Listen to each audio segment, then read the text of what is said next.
To make peace, scientists built the ultimate weapon of war. To fight fascism, they unleashed the power of the atom. Theoretical brilliance and engineering grit gave birth to an ethical nightmare, the atom bomb. Now, the Manhattan Project on Modern Marvels.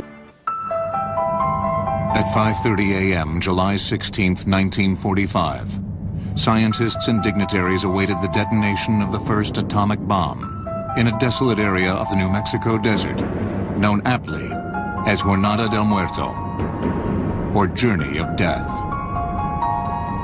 They had taken bets on how much power their creation might unleash, but many wondered whether the weapon would work at all. There was, however, one certainty. If the atomic bomb detonated, the world would never be the same. This story is the great tragic epic of the 20th century. If I were going to give it a theme, the theme would be humankind invents the means of its own destruction. And in order to do so, scientists, engineers, and the Army teamed up in an effort dubbed the Manhattan Project.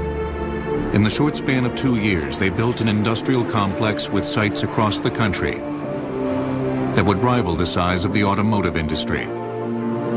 To manufacture fuel for the bomb, they built the 5th largest town in the state of Tennessee that consumed 1/10 of the electrical power generated in the United States. The bomb builders spent well over $2 billion, almost $30 billion in today's market, to detonate the first man-made atomic explosion just 28 months after scientists set foot in a lab at the Manhattan Project's Los Alamos, New Mexico facility. Nonetheless, that July morning in 1945, many of the world's top physicists watched anxiously at the test site 200 miles south of Los Alamos, awaiting the results of their labors. 5, 4, 3, 2. But this countdown had really begun 12 years before, when many of these scientists escaped the coming of fascism to Europe.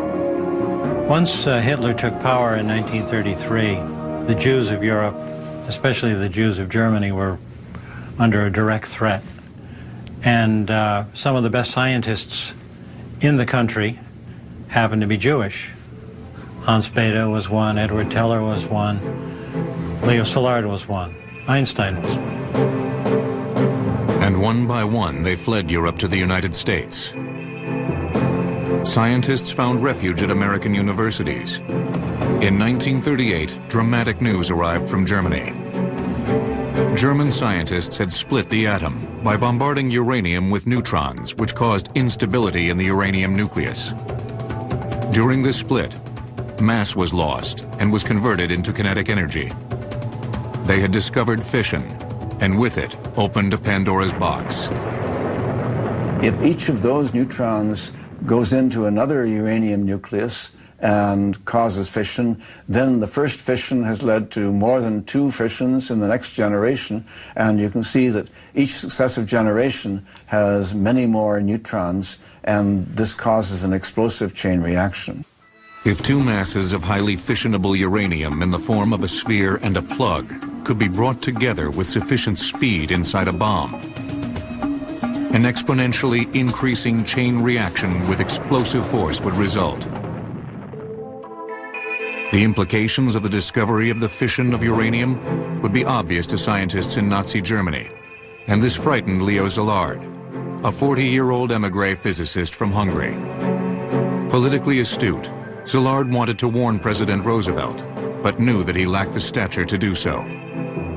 Imagine men with heavy foreign accents say they have figured out a way to make a bomb no bigger than an ordinary bomb that could blow up a city.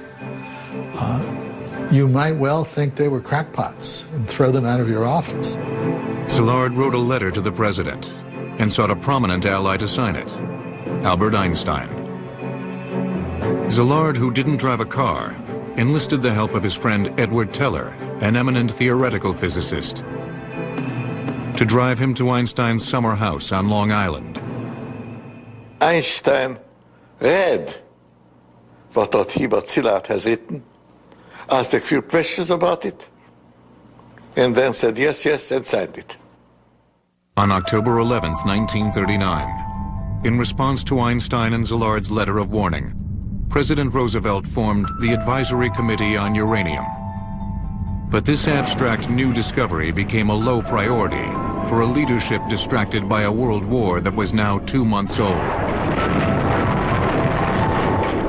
A recent refugee of that war, 37-year-old physicist Enrico Fermi, narrowly escaped with his Jewish wife, Laura.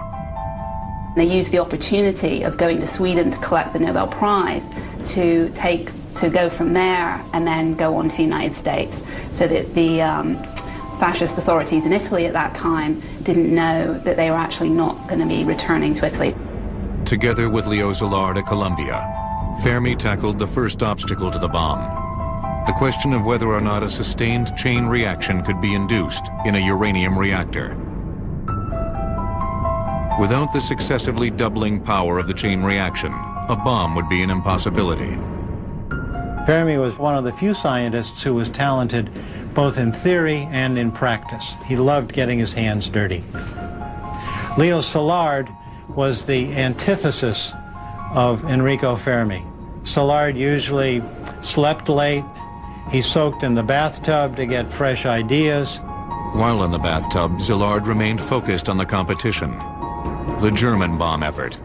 He convinced scientists in the U.S., whose community thrived on openness, to censor their own papers so that they would not inadvertently help the Germans. As the U.S. bomb effort was taking its first tentative steps, news that the Kaiser Wilhelm Institute in Berlin had begun actively pursuing uranium research rippled through the American scientific community. It would take nothing short of a disaster to move the president to take decisive action. And a disaster was not far off. On December 7, 1941, the Japanese attacked Pearl Harbor, sinking 19 U.S. naval vessels and killing more than 2,000 soldiers. No matter how long it may take us. The next day, the U.S. declared war on Japan. World War II was no longer just Europe's war. And their righteous might will win through to absolute victory. America's entry into the war had a galvanizing effect on its moribund atomic bomb effort. President Roosevelt approved production of the weapon and turned the nuclear program over to the Army. Brigadier General Leslie R. Groves, an expert engineer and administrator, was placed at the head of the Manhattan Engineer District, named after the project's initial headquarters in New York City. General Groves, having just finished building the Pentagon, was absolutely disgusted to be assigned the Manhattan Project, as it came to be called. He was sure it was a boondoggle. He was sure you could never do such a thing.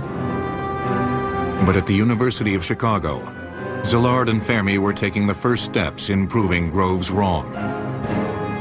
They were trying to demonstrate that the fission process could be harnessed by launching a sustained chain reaction in uranium. They built the first primitive reactor in a squash court beneath the stands of the university's football stadium. The reactor consisted of a pile in which a fission reaction could be initiated and controlled. They did it by piling layers of graphite and then embedding balls of uranium, so that when the neutrons started flying through, they would be slowed by the graphite, collide with the uranium, release more neutrons, and those neutrons would continue in the chain reaction pattern. This momentous achievement, only detectable by a Geiger counter, meant that the fission process could be sustained. Nuclear energy could be released in a controlled way, as in a reactor, or perhaps cataclysmically, as in a bomb. It was so crazy that you could put a bunch of uranium together with graphite and the thing would spring to life. The bomb effort went into high gear. Its first priority was the lack of weapons-grade fuel. Fission is more readily produced in a rare uranium isotope, uranium-235, that occurs naturally at a ratio of 1 to 139 to its less useful twin, uranium-238. Chemically identical, the isotopes were almost impossible to separate. The only workable method in 1942 was electromagnetic separation. In this process, a mass spectrometer used for separating electrically charged particles according to their mass sent a stream of uranium atoms past a magnet. Atoms of the lighter isotope U-235 would be deflected more than those of the heavier U-238 and would be captured one atom at a time. Scientists at Columbia University championed a competing mode of separation: gaseous diffusion. This method passed the isotope through a porous barrier that separated the lighter isotope from its heavier counterpart, but it proved to be technically challenging. In a square centimeter, about the size of a thumbnail, you've got to have hundreds of millions of pores, and they have to all be the same size.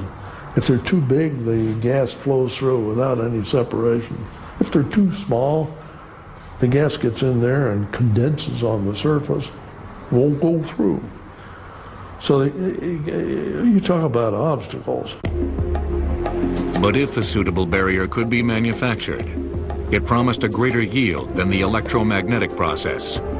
Both techniques would have to be done on a massive scale and would prove extremely costly. And if they worked, they would provide fuel for a bomb that would be designed in a remote area of New Mexico. Grove selected a bomb design site in Los Alamos, an isolated location in the mountains at an elevation of 7,000 feet and accessible by only one road. General Groves wanted it to be inland, too far for enemy planes or submarines. He wanted it to be beautiful, where he said he could keep a bunch of prima donnas amused. In November of 1942, the Army purchased 54,000 acres for $440,000 under the guise of using them as a demolition range. To head up the installation, Groves, an expert judge of men, chose a most unlikely candidate, J. Robert Oppenheimer. A gifted physics professor, Oppenheimer had a reputation for being temperamental, perhaps not suited to a highly stressful assignment. Grove was advised that Oppenheimer would be a disaster. People told him that Oppenheimer couldn't run a hot dog stand. Oppenheimer was a fascinating and complicated man. Fundamentally, he seems to have had some of the qualities of an actor. He was different things to different people. Oppenheimer drew luminaries like Enrico Fermi, Hans Bethe, and Edward Teller to the facility, as well as technicians fresh out of college. Laboratory personnel grew from 250 in 1943 to 2,500 in 1945. There were lots of babies born. General Groves at one point asked Oppenheimer if he couldn't do something about that. He said he didn't think so. The one place that they had to keep expanding was the maternity ward at the hospital. During the fall of 1942, the theoretical physicists at Los Alamos began the difficult process of trying to determine how much U-235 it would take to make a bomb. And the scientists tell him, well, it could be X amount, but that's plus or minus by a factor of 10. Groves is absolutely staggered. He uses the illustration that, well, you're giving a wedding, and you say it's for 100 people, but maybe 1,000 will turn up, or maybe 10. So how can you make any sort of plans with that range? This kind of uncertainty only served to fuel fears that the Nazis might be closer to building a bomb.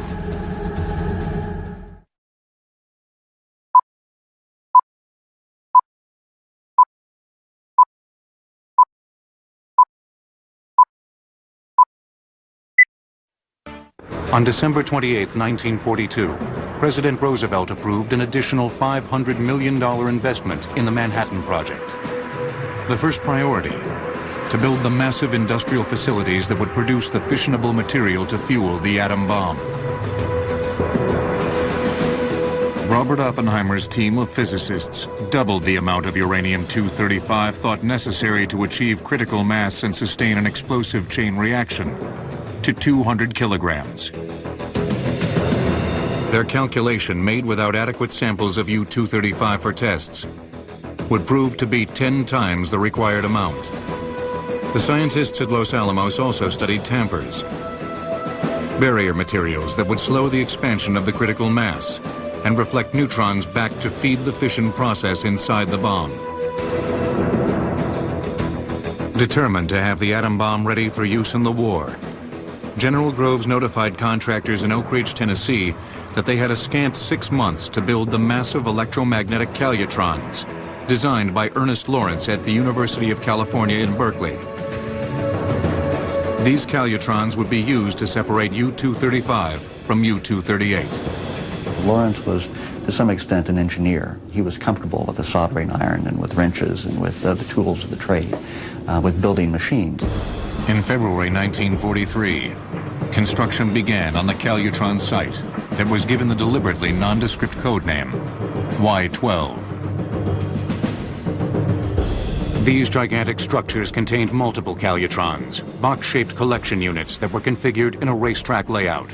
A magnetic field passed throughout the entire oval of Calutrons, causing the divergence of streams of U-235 and U-238, so that the separated isotopes could be collected. A single Calutron could capture a mere 10 grams of U-235 daily. A staggering total of 1,152 would be built by war's end. Because of the intense time constraints, Groves could not afford to build pilot plants, facilities to test the scaling up of the laboratory processes. They're physically building Oak Ridge and Y-12, the electromagnetic separation plant, before the design drawings had even been approved. And it's incredible that you would never do this in civilian life, and you would never do it short of a wartime emergency that is dire. They turn the Alpha-1 racetrack on to make the first uranium, and everything goes haywire. That the magnets are so strong that they pull nails out of the wall. Groves arrived and shut the plant down. His response was characteristic of his approach. Since the racetracks were not operating to capacity, more would have to be built to supply the bombs. As a result, the town of Oak Ridge continued to grow to house an expanding workforce. 75,000 people would ultimately come to live at the site. Groves used creative means to recruit them. It was hard to get construction workers during the war. His solution was to put out ads saying, "We can't tell you what you'll be doing, but there'll be steak every night on the table." Once hired, workers were instructed to be evasive about what they were doing. If anybody asks you what you make in Oak Ridge, you tell them you're making the lights for the lightning bugs, or that you're making the holes for the donuts. Haha. Meanwhile, at Los Alamos, design work was underway on the Gadget, as the test bomb came to be known. The main obstacle was how to quickly assemble two smaller subcritical masses into one larger explosive one. The bomb design that they came up with was a gun design. Inside the bomb, a cannon would fire one piece of radioactive fuel into another at 3,000 feet per second. The pieces would have to come together fast enough to prevent spontaneously emitted neutrons from melting the fuel, causing the bomb to fizzle rather than explode. But the engineering aspects were daunting. It's one thing to say you can shoot a piece of uranium at a second piece, but how do you do it? How fast does it have to go? How do you stop it at the end? How do you keep it together long enough as a mass so that it does go high order and give you an atomic bomb? Oppenheimer led the effort to overcome these obstacles by setting an example for his team at Los Alamos. In the middle of the night, something could be done. In would walk Robert just at the right time to see how it went. He was interested in everything, in the explosives, and the mechanics, and the chemistry, and the bomb itself, of course. And this was what makes a big laboratory of thousands of people working together cohere. Oppenheimer was living on coffee and martinis and cigarettes.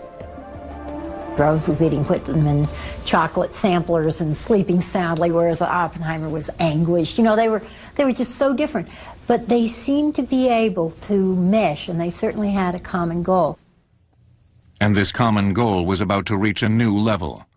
As scientists refined the design of the Gadget, a new man-made element, plutonium, was gaining favor as a possible fuel.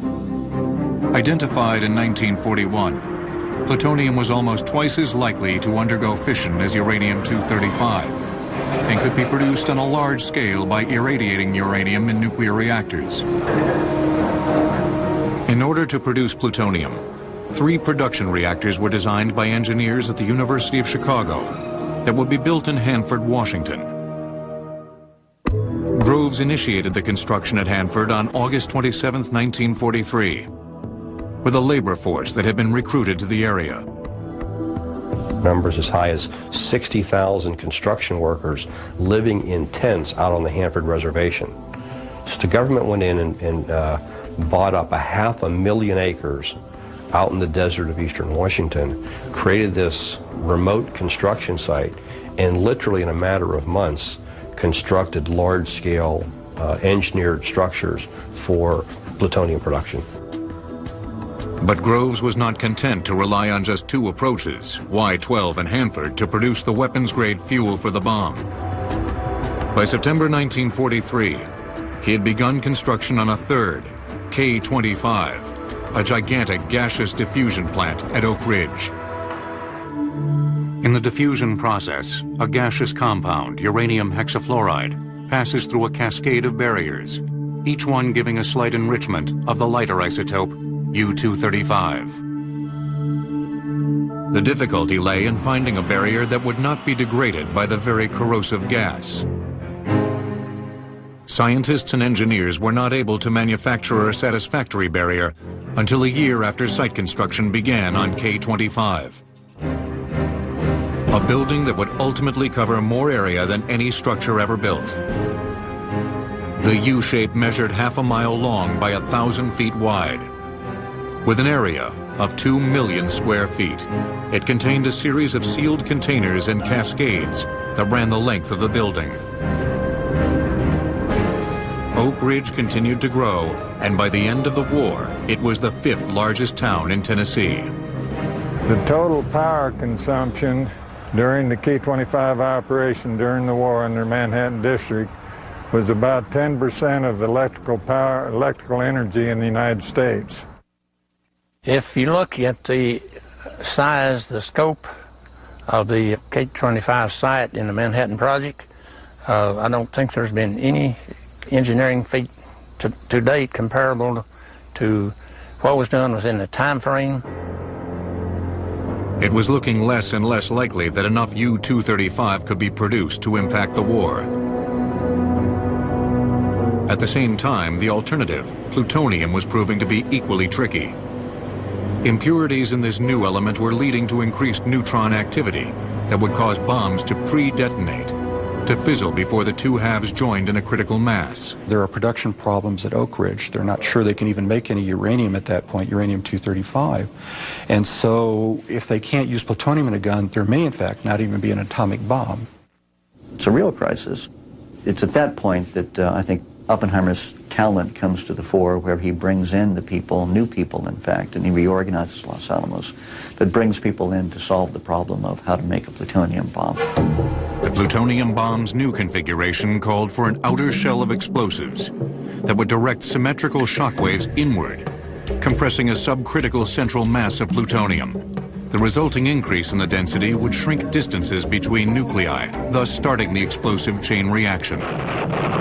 Nobody had ever taken high explosives, wrapped them around something, and got a symmetrical explosion. And so they weren't even sure they could do that technically. It was a very, very tough engineering problem. So from May 1944 until about August of 44, the laboratory wrestles with this problem.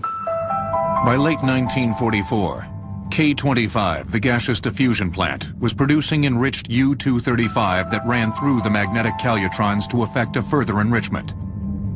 This 1-2 punch generated enough fuel for 1 gun-type bomb. But if, as military strategists thought, it would take more than 1 bomb to break the enemy's will, then it was crucial that the upcoming test of the new plutonium implosion bomb work.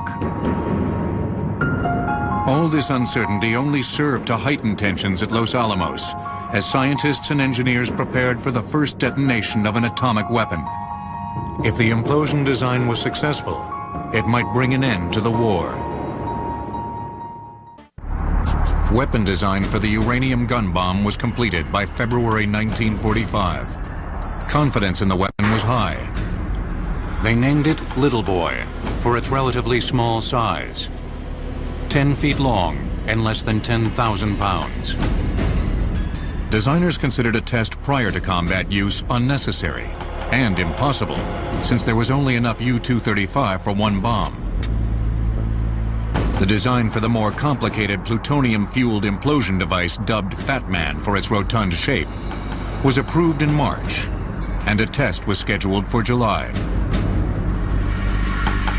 In preparation for deployment of the weapons, Colonel Paul Tibbets, a veteran combat pilot with extensive B-29 experience, was selected and placed at the head of a new unit, the 509th Composite Group. The unit began training at Wendover Field, Utah, dropping 5,500-pound orange dummy bombs. On April 12, 1945, President Roosevelt died in Warm Springs, Georgia, bringing Vice President Harry S. Truman into the Oval Office. Secrecy on the Manhattan Project had been so tight that Truman was not privy to the bomb developments and had to be briefed extensively in his first weeks in office. Less than 1 month later, German armed forces in Europe surrendered, but Japan did not. In June 1945, Tibbets and his unit moved to Tinian Island in the Pacific, 1,450 miles from Tokyo, where the Navy Seabees had built the world's largest airport to accommodate Boeing's new B-29 Superfortresses. The island was selected because it was within striking range of Japan. Number 2, it had the longest runways. Number 3, it had the facilities there to modify the area where we're going to load the bomb. I wanted to have my crews fly over enemy territory because they were not used to flying over enemy territory. I wanted to get practice flying, being shot at, flying alone. Half a world away on the morning of July 16, 1945, in the New Mexico desert 200 miles south of Los Alamos, scientists and dignitaries awaited the results of the first test of an atomic weapon. Oppenheimer had given the test of the implosion device the code name Trinity, a reference to a devotional poem by 17th century English poet John Donne. The poem explores the paradox of a God that destroys in order to renew. But on the morning of the Trinity test, the implosion device did not look particularly imposing atop a tower 100 feet high. One of the guys said that really the Trinity device owes a tremendous debt to 3M because most of it was held together with masking tape.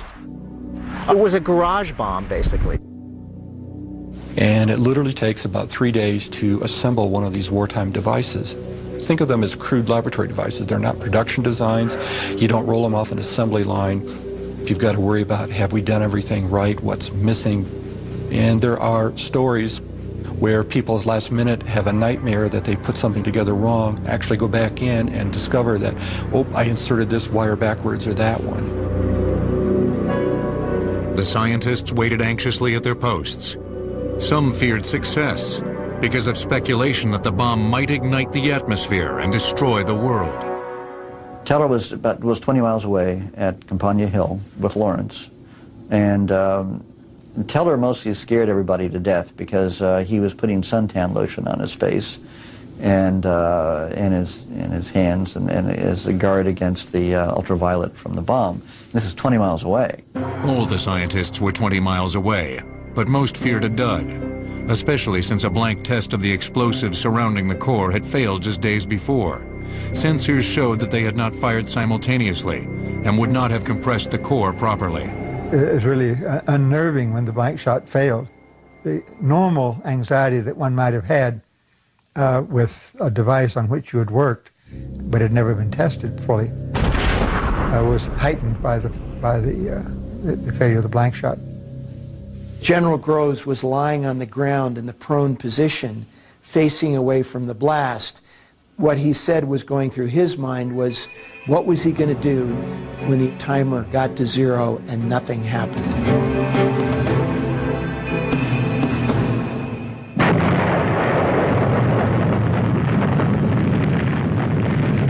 At 5:30 a.m., July 16, 1945, The world entered the atomic age with an intense flash, a sudden wave of heat, followed by a tremendous shock wave. The ball of fire extended 40,000 feet. The bomb packed a punch equivalent to 20,000 tons of TNT, the high end of most of the scientists' predictions, completely vaporizing the steel tower and heating the desert sand into glass for a radius of 800 yards. What got me was I hadn't thought the heat of the fireball would heat my face exactly as its sunrise. It became brighter and brighter and rose, and I knew that soon it will be used over Japan, and then it will not be just an experiment. Groves returned to Washington to report the results to Secretary of War Henry Stimson and to make preparations for the use of the bomb against Japan. Later that day, Groves had his photograph taken for the publicity that would accompany the bombing of Hiroshima. I said, General, look down right there at Tokyo. He put his hands on his hips and says, no, I won't look at Tokyo, Ed, but I'll look somewhere close to it. So he did, and I made the picture. I don't know, wherever he was looking was probably Hiroshima. Although Trinity had been a success, questions remained about Fat Man. The gadget at Trinity was not a bomb. Couldn't have been dropped. It was a gadget sitting on top of a tower. So could the bomb work? That would certainly have been the military view. We test them in action. Moreover, the untested little boy would only get one chance to work. The only way we could know for sure is if we actually test it, but we don't have enough uranium. So we're going to have to look at this and say, our calculations look good, our engineering looks good, but we don't know. And so little boy goes into combat as an untested weapon. The course of the war, the work of thousands, the expenditure of billions, and the fate of more than 100,000 Japanese soldiers and civilians hung in the balance on the morning of August 6, 1945, as the Enola Gay flew 31,000 feet over Hiroshima.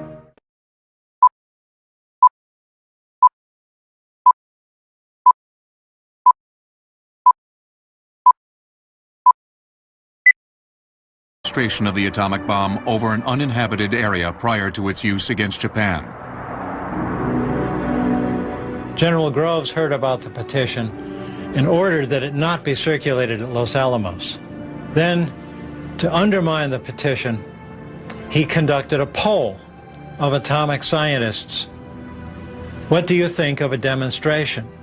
To his chagrin, 83% of the people answering the poll said some sort of demonstration was preferable to bombing civilians. So then Groves saw to it that the petition was bottled up at Oak Ridge until after the bombs fell on Japan. There was, however, strong support, particularly at the highest levels of government and the military, to use the bombs swiftly against Japanese cities.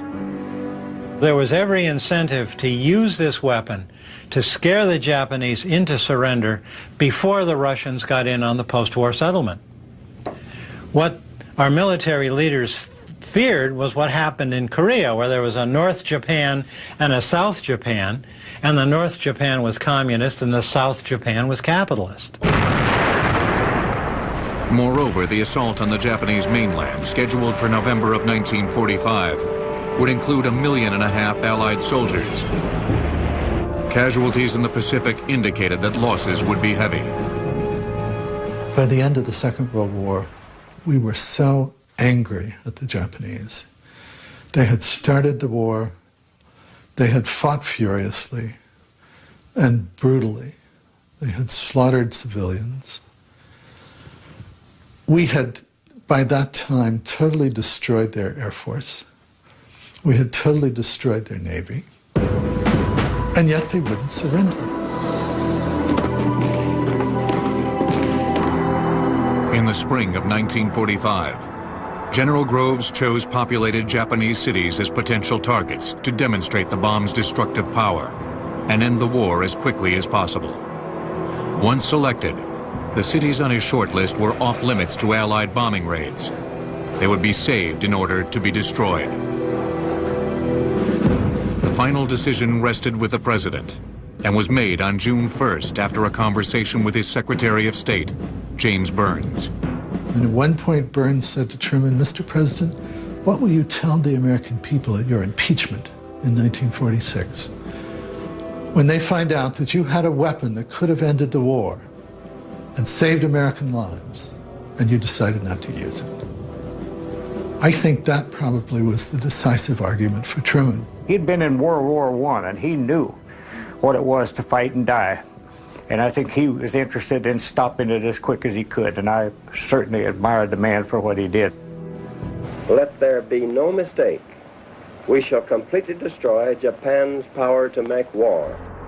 If they do not now accept our terms, they may expect a rain of ruin from the air, the like of which has never been seen on this earth.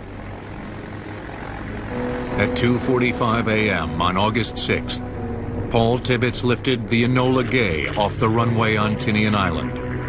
I thought the airplane will probably go down in history. And I wanted to be sure that, in my mind, there could be no other B-29 that would have the same name.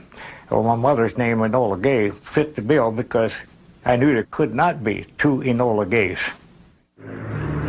On August 6, 1945, at 8:15 a.m., the gun model uranium bomb Little Boy dropped from bomb bay doors of the Enola Gay. 43 seconds later, the bomb detonated 1,900 feet above Hiroshima with a force of 12,500 tons of TNT. I could see little bits of Hiroshima down there, but I couldn't, there was nothing there but black boiling mess. And steam was coming up, there were bubbles, and that's the way that thing looked.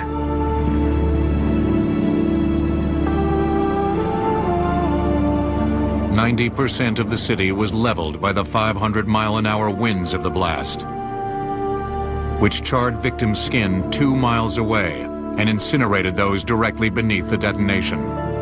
We visited the patients. We visited the railroad platform, which they had lined up all the people who were dying of radiation sickness. Maybe 600 or 800. Nothing to be done. They didn't have anything to go work with.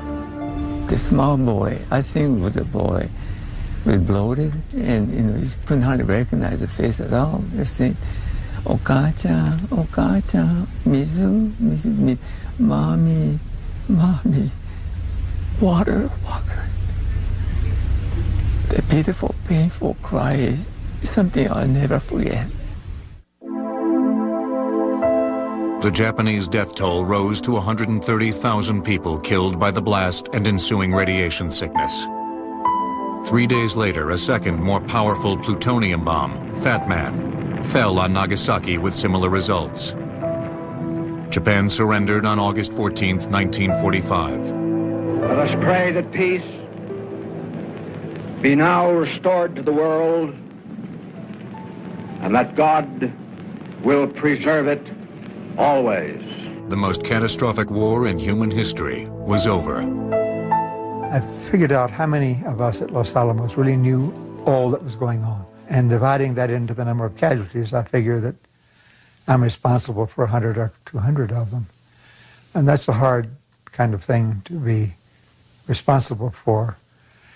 But I've been asked, in view of that calculation, would I do it again?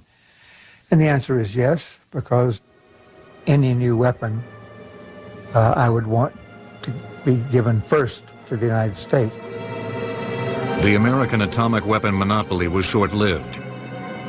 In 1949, the Soviets detonated an atomic bomb.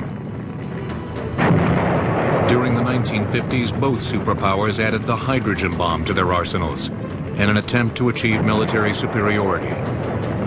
Ultimately, the two would have tens of thousands of weapons in their nuclear arsenals. Progress cannot be stopped, and we are told to stop progress. I am very much afraid that progress will occur and will occur in a country that is less dedicated to peace than we are.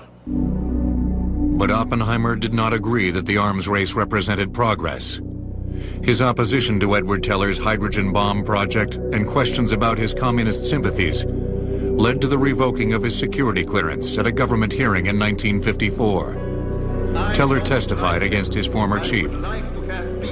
He should not have testified against Oppenheimer. I think that the whole proceeding against Oppenheimer was a terrible mistake on the part of the United States government, and I felt very upset by it, as I think many scientists did, and I felt that any scientist who supported this was more or less doing exactly the wrong thing. Oppenheimer's career had been brought to an end. But the debate over his and the Manhattan Project's contribution to history was just beginning. If you graph human deaths from war across the last 200 years, you will see an exponential increase up to 1945, at which point the line on the graph drops to about 1 million a year and stays there for the rest of the century. Clearly, there was a radical break in international affairs in 1945. And I think that break has to be attributed to this discovery that scientists made, working peacefully in their laboratories, trying to understand how the world really works, rather than how we would wish that it worked. The question of the Manhattan Project's legacy, whether the atom bomb produced under the strain of war by some of the greatest scientific minds of the last century should be seen paradoxically as a peacemaker or simply as a savage destructive weapon, remains as polarizing today as it was 50 years ago. But for some, this debate is not abstract. The legacy of August 6, 1945 is far too personal. Every year on this day, on 8/15, I always offer prayer, and even this morning, tears flow. I just couldn't, everything comes right back at me. And of course, I can't forget all the people that was killed in that bomb.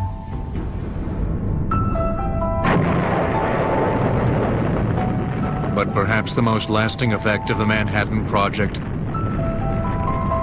I can't recall an event that had such a decisive effect on American society or all societies, because for the first time they faced instant, total, absolute annihilation, and one for which the average citizen had no material way to intervene to prevent it. It shattered this sense of security and of confidence in American society, I think unlike any other event in our history.